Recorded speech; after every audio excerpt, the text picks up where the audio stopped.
ഇത് വേറാറില്ല, നമ്മൾ തന്നെ ഒരാമാരെ നമ്മളതും നിങ്ങളതൊക്കെ എല്ലാരും മക്കളെ വിഷയം പറയും. ശരിയാണ്, മുകളിൽ കയറി കണങ്കാലിലേക്ക് ഡാൻസ് ഇട്ടിട്ടാണ് നമ്മുടെ പെൺകുട്ടികളൊക്കെ പുറത്തിറങ്ങുന്നത്. വീട്ടിൽ നിന്നിറങ്ങുന്ന ഉമ്മാക്ക് പ്രശ്നമുണ്ടോ? ഇല്ല. ഉപ്പാക്ക് പ്രശ്നമുണ്ടോ? ഇല്ല. ഭർത്താവിന് പ്രശ്നമുണ്ടോ? ഇല്ല. ആങ്ങൾക്ക് പ്രശ്നമുണ്ടോ? ഇല്ല.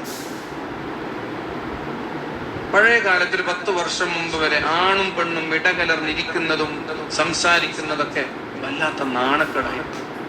എന്നാൽ ഇന്ന് സ്വന്തം വീട്ടിൽ ക്ലാസ്സിൽ പഠിക്കുന്ന അന്യ പുരുഷന്മാരായ ആളുകൾക്ക് നമ്മുടെ സ്വന്തം പെൺമക്കളുടെ കൂടെ ബെഡ്റൂമിൽ ഒന്നിച്ചിരുന്ന് ഇടകലരാൻ സാഹചര്യം ചെയ്തു കൊടുക്കുന്നത് നമ്മളാണ്.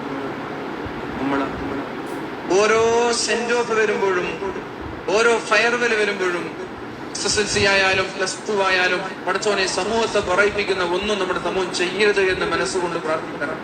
കാരണം ആരെങ്കിലും എന്തെങ്കിലും ചെയ്ത അപ്പോ നമ്മളെ പോലെയുള്ള ബാലന്മാർക്ക് അയച്ചോ തരും. എന്നിട്ട് നമ്മൾ മറുപടി പറയുന്നത് ഈ സമൂഹം മൊത്തം നമ്മളെ ഏറ്റെടുത്ത് നടത്തുന്ന പോലെയാണ് പല ആളുകളുടെയും ചിന്ത.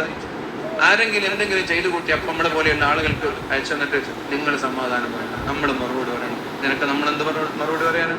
സ്വന്തം ഉപ്പയ്ക്കും ഉമ്മയ്ക്കും മക്കളെ കുറിച്ച് ബോധമില്ലാത്തൊരു കാലത്ത് നമ്മളെന്ത് മറുപടി